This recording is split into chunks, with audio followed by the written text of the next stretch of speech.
What's up guys, Spin Firearms here, and like I said, I have a list of handguns and firearms in general, rifles, all sorts of stuff, and my goal is to pick them up and review them for you. I get a lot of requests. A lot of people wanted the Kimber Mako R7, but actually a pretty interesting story about that. That was first on the list actually.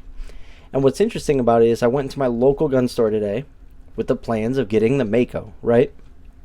And I'm looking around and I'm like, this is weird. I haven't been looking for Kimbers lately or anything like that, but they just weren't in the regular spot. So I started looking around, went around the whole entire, store. They no longer sell Kimbers. Listen to this.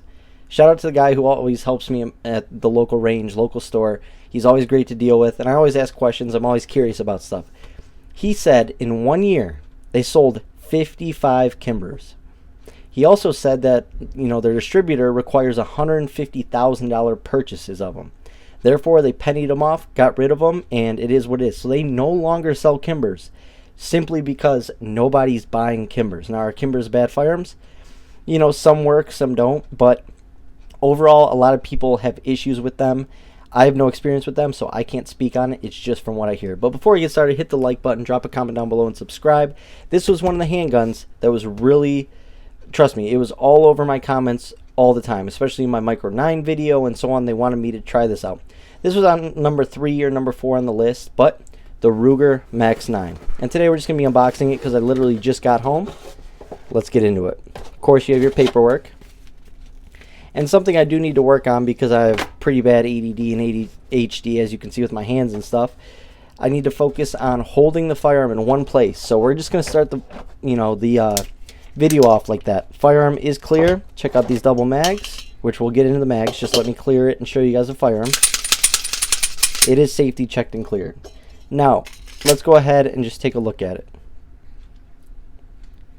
So far, my first impressions right out of the box. The finish is like the Security 9, the LCP, and so on. It's not the greatest finish in the world, and I can already see where you're headed with it. One thing you do notice, look at the color of the slide. Look at the color of the optics plate. Isn't that sort of funky? So I don't know if that's just a different material, but I feel like it shouldn't be faded like that, but it is what it is. And the other side of the handgun is going to be right here. So honestly, if you take 2 handguns from Ruger to make this handgun right here, it's literally a LCP Max and a Security 9 or Security 380 basically combined. It's literally the middle size of those two. Still is good capacity, still 9mm and so on. Let's actually get into it. So what does it come with? It comes with a 10-round mag, actually really good quality. And then it comes with a 12-round mag with a base plate. So those are 2 mags. You saw the handgun, and we'll get into other stuff. Nice, it came with a little optics tool, which is nice. I'll take it. Came with another base plate for that 10-rounder, which, is it really worth carrying the 10-rounder with that pinky extension? It's the same exact length in the front as that 12-round mag. In my opinion, you might as well get the total 12 rounds, but if you're carrying flush, that makes sense because you're saving on space. Then of course you get your cool little display band. My kids like using them as wristbands, but we don't need that thing. And then of course the lock, we don't need that either. And a cardboard box, which I have no problem with. It saves us on costs and saves us on money, and in my opinion, that's what Ruger is all about. American made company, give you just what you need, but we don't need that box. Alright, let's get into the good stuff. So like I said, first impressions, we're going to get into it. Ergonomics wise, it feels pretty good in the hand, honestly. I like it. I think it feels better than the P365 right away. Actually is really nice texturing on it. I'm actually really surprised. I'm really working on holding it still, so doing my best. Yeah, the texturing is actually really nice. I like that. Ergonomics are on point. As you can see, the grip angle is closer to an 18-degree grip angle versus something like a Glock and so on. So it's actually pretty solid grip angle if you like that and don't like Glocks. Like I said, the finish is a little sketchy. And another thing that's sketchy that I noticed, you hear that? Here, I'll drop the mag. Hear that rattle? The slide shifts back and forth. Now, I've seen that a couple times. My LCP is the same exact way, and I haven't had any issues with my original LCP. So, is that a bad thing? Over time, maybe. But right now, it's just fine. I'm sure it's just designed with specs being a little loose. But, yeah, there is a little bit of a wobble and a wiggle to it. I don't think it'll affect anything. Not a big deal. Trigger guard. Massive. But look where that trigger is located.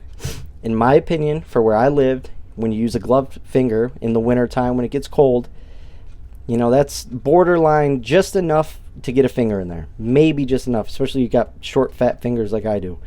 But other than that, not too bad. The trigger reminds me sort of the LC9S, EC9S in shape. But overall trigger pull, we're about to get into that. Like I said, texturing is really nice. Ergonomics really nice. I would say 8 out of 10 for ergonomics and texturing. Finish, I'm not a fan of. But sights, check these sights out. So you have that blacked out rear. They almost use a Glock style bracket, which is fine.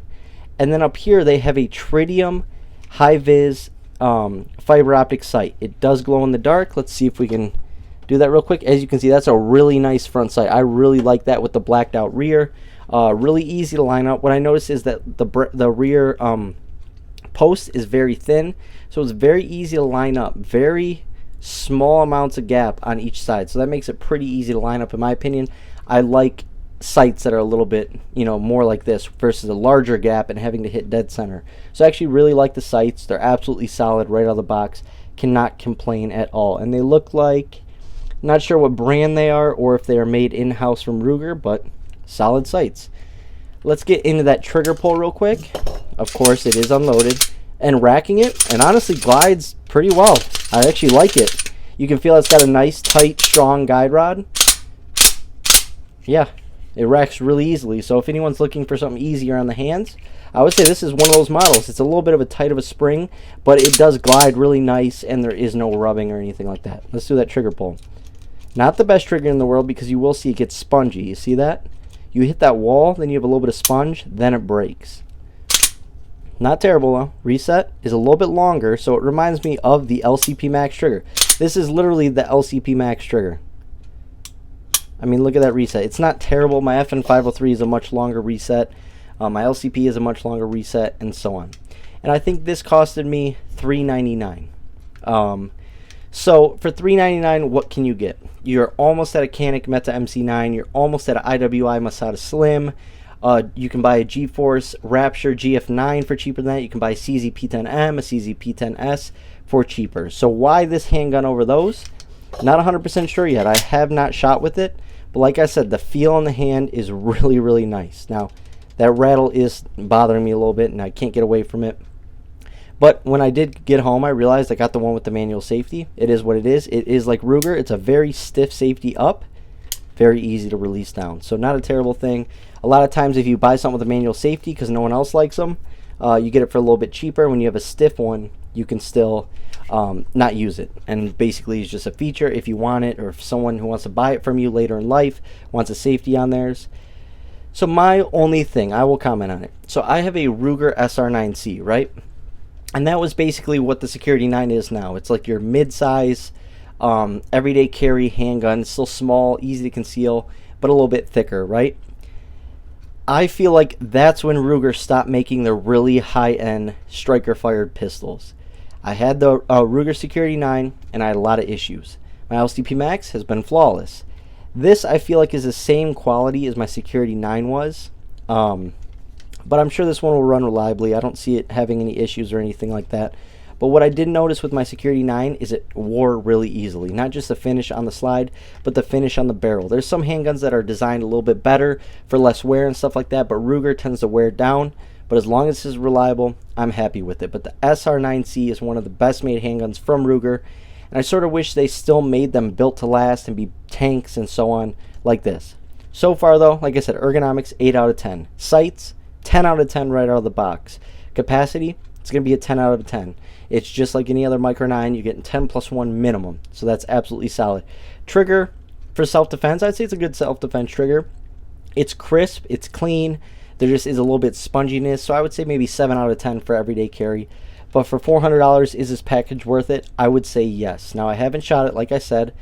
But based off ergonomics and texturing, I feel like it's going to be a decent shooter. It's very thin, very easy to conceal. And I would say for $400, I would say this does stack up compared to some of its other options, but at the same time, I would say there's a couple options out there that, in my opinion, simply my opinion, not anyone else's, are a little bit better. Now, like I said, I love Ruger, one of my favorite companies to buy handguns from, so I'm super excited about this. And, you know, It may change. These are just first impressions, what I think about it right out of the box, and it's ready to go right out of the box. That's what I will say about it.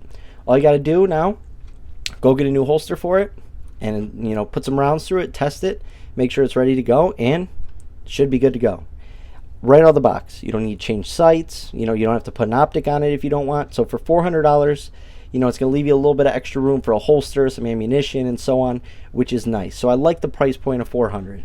And what is budget to me? Budget, I always think about $400 and below. So I would consider this a budget option. It's definitely friendly on your pockets compared to some of these SIGs and Glocks out here. And you can end up with a holster, and like I said, maybe 500 rounds of ammo. 500 rounds, this firearm, and a holster compared to just buying a SIG or whatever the case may be. So definitely a great choice.